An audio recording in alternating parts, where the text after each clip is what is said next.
Cobb TV. Watch your life make sense.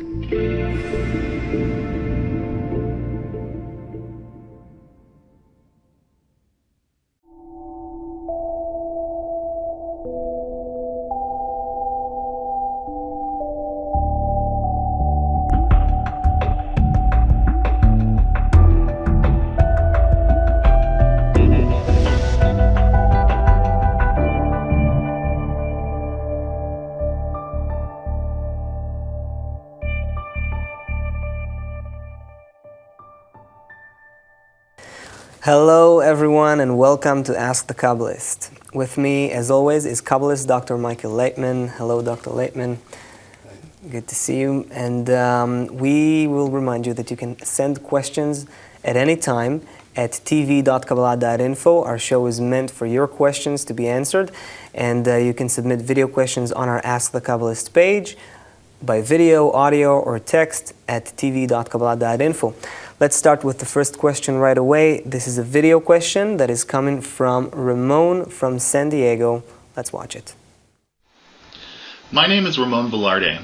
I'm from San Diego, California.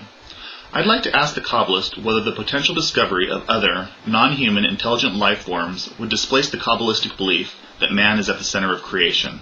Thank you. No. No. No. How come? Because we see the whole of reality, and we know that besides the still vegetative animate and man, there is nothing in the whole of the universe, in the entire universe, and regardless of how much we'll search, we'll find out that it's truly so.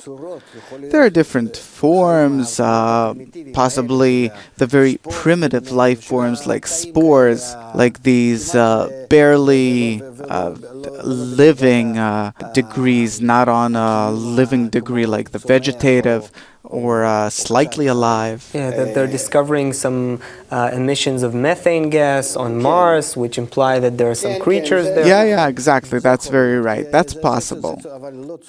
But not such forms of life that have the ability to come out of our degree, from our world, into a higher world, beyond all the cosmos, beyond the universe, to a different degree of existence. Our whole existence, our entire universe, is merely a very small place, as large as it seems, but it was made out of a very small and limited place.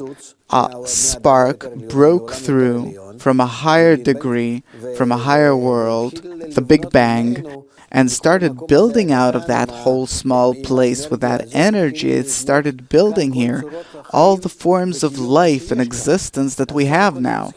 So we have to understand that which exists in our universe, including us and all that we have on Earth, and in general, among all these stars and the galaxies.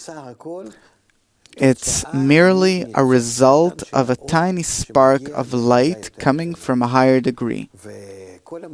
And this whole place that seems to us infinite, and all this life and these distances, and this whole tremendous picture that we see, all in all, it's because we're built that way, so it seems to us as something big. But when you look at it from a different point of view, from a different angle, you suddenly see that it's something very small, limited, and there is nothing about it. But the ability for all those small, tiny living creatures living in that small circle to come out above that circle and exist on a higher level. I have to ask you, how do you know that there will not be a discovery of new life forms, intelligent life forms? Because I know the entire plan of the upper force, of the higher degree.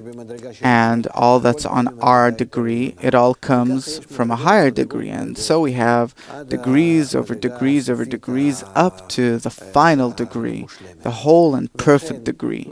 Thus, we needn't reach that final degree, but if I lift, I rise 1 degree higher than what we have here, I already know what comes to our degree from that degree. And thus, like those powers of the still, vegetative, animate, and man come down from there and make in our universe, in our world, on earth, all the living forms. That's all that there will be.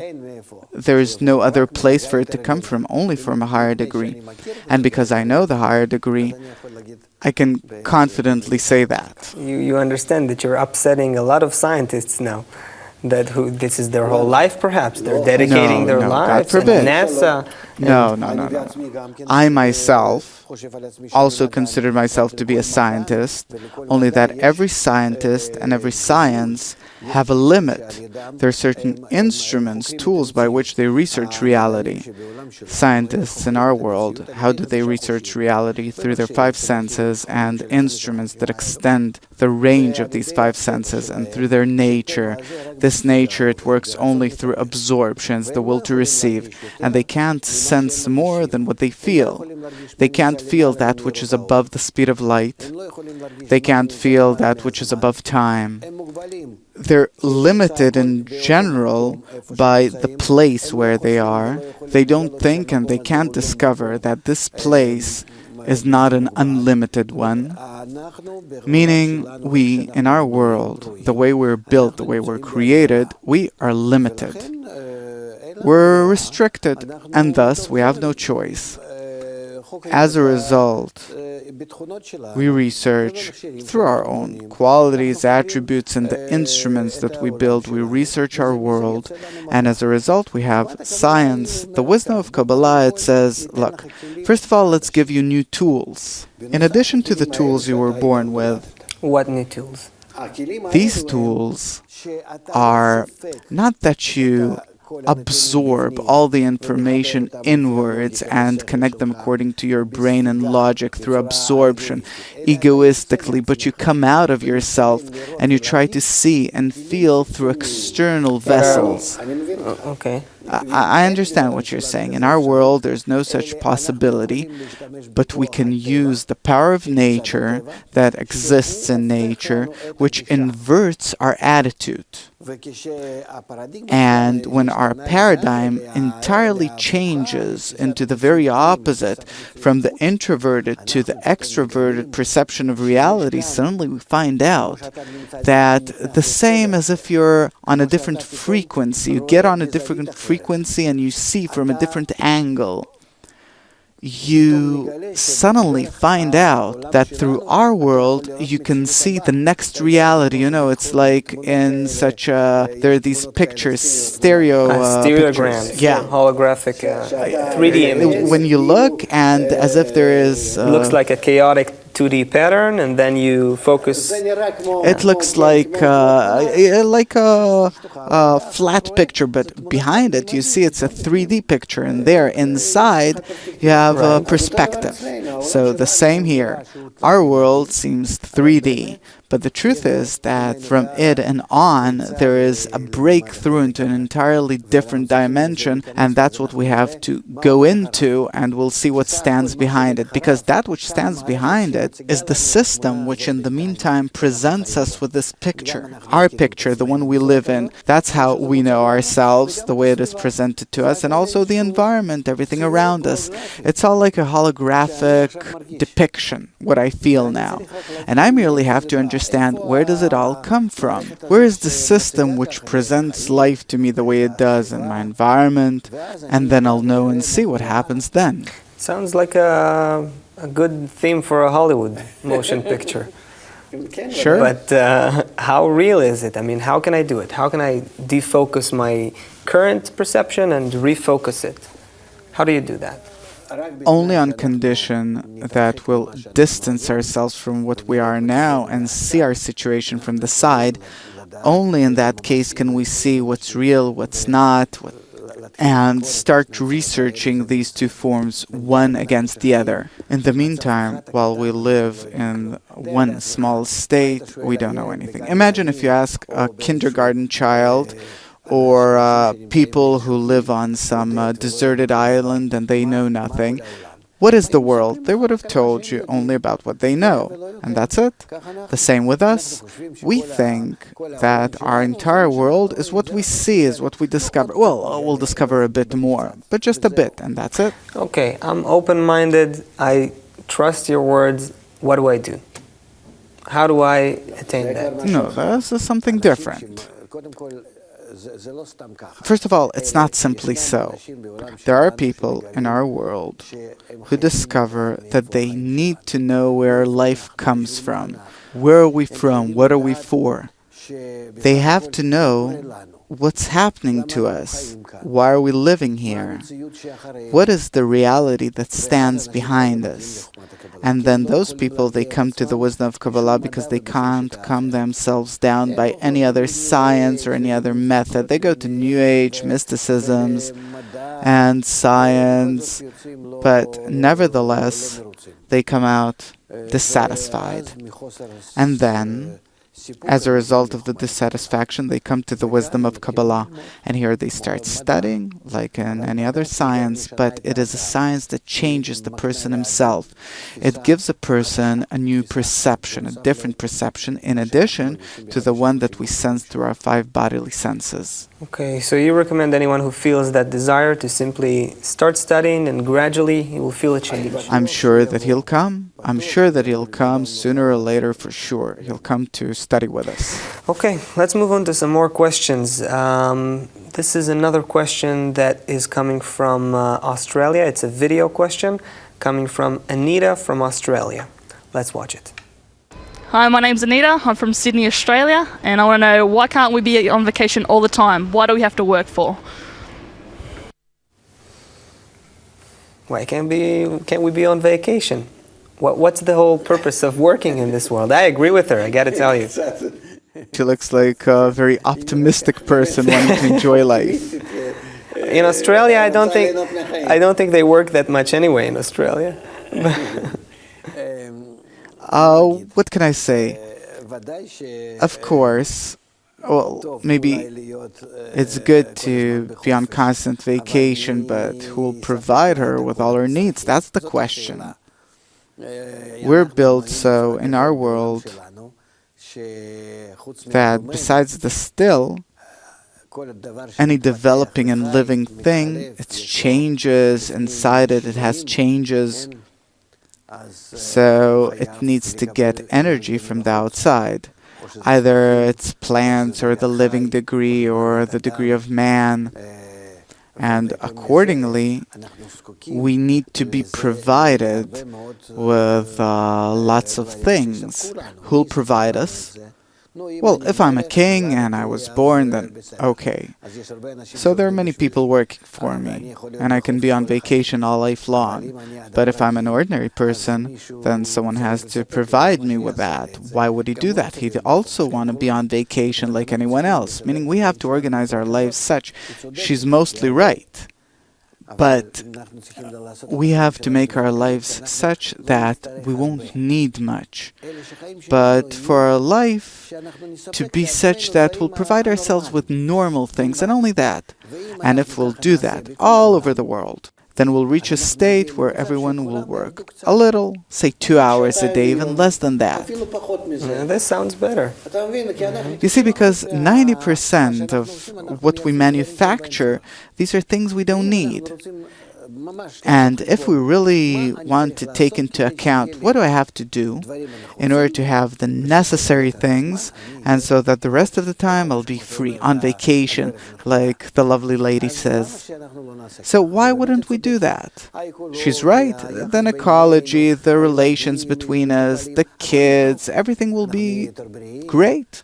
We'll be healthier, no traffic jams, all this pollution. Why not? I agree with her. Only what? We have to make the right calculation that I need to do a little in order to provide myself with necessities, or someone else will have to do it. How come? But the attitude is correct. We can be on vacation plenty of hours. When I was young, Then in school, I remember the teacher, she told me, when you'll become a grown-up, you'll work not like your parents 8 hours, you'll work 4 hours, and you'll have everything. Because through technology and everything that the world is coming into now, all this new technology, that's what we'll do. And people will feel great and have it good. And then you'll go fishing, you'll go to the ocean, you'll go play tennis and have a good time. You want music, you want to write books, please go ahead.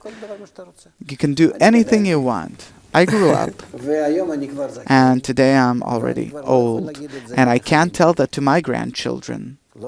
I can't tell that to my grandchildren. Back then, we thought that that's how we're going to be. Smart, why not? We'll make a good world. Really, like she says, we'll achieve freedom. And today, we see that that's not how it is. People today are working 10, 12 hours a day on a regular basis. This is a really... Plus 2-3 hours in traffic, and that's how it is. There is even, it's interesting, there's workplaces, like Google, for instance. I heard that they keep their workers inside the same place. They provide them with everything they need to not leave the workplace, basically. That's slavery, I think. Slavery. Because merely people live in order to work, and that company keeps them as slaves. Although these are modern slaves with all the good conditions and everything, but all in all, slavery. The Japanese started doing it 50 years ago. That's not the solution. You are holding a person egoistically in a sophisticated, cunning, egoistic way in order to get out of him as much use as possible. But you're giving him all he needs, on the other hand. True, but does he feel himself free? That's a question. She says, I give 2 hours a day, or let's say a day a week. From morning till night, all the rest of the weekdays I do whatever I feel like. If we're smart, we'll be able to reach that. How? We simply have to restrain our ego. How does it have to do with our ego, though? Because our ego constantly pushes us to work more, earn more and more and more and more and more, and then we're like in a wheel, and we're turning that way all the time. And suppose there was this kind of a pill, medicine. I take that pill, and I calm myself down. I'm content that I have something to eat, a bed, a house, nice house with a family, a vacation, pension, everything, but normally. You know, in a normal fashion, and that's it. I don't want more than that. Even if they tell me, come a bit more, another hour, 2 hours, it's better, you'll get a bonus. No, I don't want anything. Were we to give each one such a pill, how much better our world would be? Maybe, but it sounds, Why do we run around? Then we would run in direction of culture, education, in the direction of opera, of movies, something that for a person to develop himself. Why do we need money, money, money, money? What is it about it for each one to have more and more in the bank? It's an illusion. It's only in order to calm down the ego. Everything I consume above normality, it's also unhealthy. Meaning that our problem is our ego. We have to find the solution as to how do we bring it down to a level where it becomes helpful, aidful, where it truly helps us build the right life. And that is what the wisdom of Kabbalah helps with. It adds to our ego, on the one hand, also the attribute of bestowal and love of others. And then we're in between the two. And then, when we combine the two, on the one hand the power of reception, on the other hand the power of giving, we know how to harmoniously, nicely organize the whole of human society, and then all of us will feel good, and the young lady will be on vacation. I wouldn't have a problem with wanting less by nature, but if I already want something, limiting myself just sounds hard. It sounds... You won't want more. You'll feel that these things, they're harmful to you. They're harmful for you. Suppose just now I ate lunch. That's it. How much can you eat? No, for me to have money for 1,000 more lunches. What for? Yes, why not? To be confident, to be secure that I know. No. There's no confidence about it. It doesn't give you any confidence. That's untrue. Because if you know that that's how the whole world is built, and everyone has what he needs, and the whole of society is organized such for everyone to have what he needs, that's the confidence, that's security. Otherwise, you have no security. Tomorrow, the stock exchange falls, something happens, the Dow Jones falls, and what happens with all your savings? The most certain thing is a balanced, corrected society where everyone lives, where no one needs more than the normal, ordinary life. Development, yes. I'm not telling people that they have to be like robots, like animals. No. You develop, but you develop in your internality and not in the externality. It's still hard. I don't understand how I can give up saving money. This is what you're saying. You simply show everyone how much we'll have to yet suffer until we'll build such a good, nice society. No, but because I'll tell you why. Because it sounds very far. It sounds very far from reality. You hear this concept, and it sounds great on the one hand, but it sounds utopian on the other hand. Tell me. Utopia, yes, I agree with you. But now that the global world is revealed and the reciprocal connection between us and that we're entirely interconnected and that we're bringing Earth to an end with all of its ecology and its resources, doesn't it mean that finally we have to kind of start organizing our lives? Earth can sustain us all, but what's going on? Half the population is starving to death. No, the global crisis is escalating, that's for sure. It all shows you what I'm telling you. These are necessary things that we must do in order to keep the equilibrium, the ecology, the connection between us, the right society, the right financial connections. I'm telling you things that must exist, must take place, that today we can achieve that and put it all into place and correctly organize it. You're calling that utopia. But the way I see it, it's not utopia. It's something that we must do, that people used to think in the past that maybe we'll build. Why did they feel like that? Today they don't feel like that. Today, nature starts presenting that picture to us and tells us whether you want it or not, you must come to that. So it's no longer utopia for me, but it's something essential, necessary, otherwise I'll cease to exist. It's okay. Let's hope that we feel it as a necessity, because thus the wisdom of Kabbalah is revealed precisely at our times. And it wrote about it 2,000 years ago and even more, and it says that because now the world finally starts understanding what it came to through the egoistic development, through this unorganized and unlimited development, now maybe the world will understand that by the wisdom of Kabbalah there is the opportunity to organize the right kind of life. If not, we'll have to develop further on egoistically, get a few more blows, and nonetheless we'll achieve that necessity. So I hope that nonetheless that lovely lady has a chance to be on vacation. Okay, we have to wrap up at this point, but you can send more questions at tv.kabbalah.info. You can submit your video questions or audio questions or text questions, and we'll be happy to answer them here. Thank you, Dr. Laitman, for being with us and giving us a hope for a new world. And thank you very much for watching. We'll see you in the next show. All the best.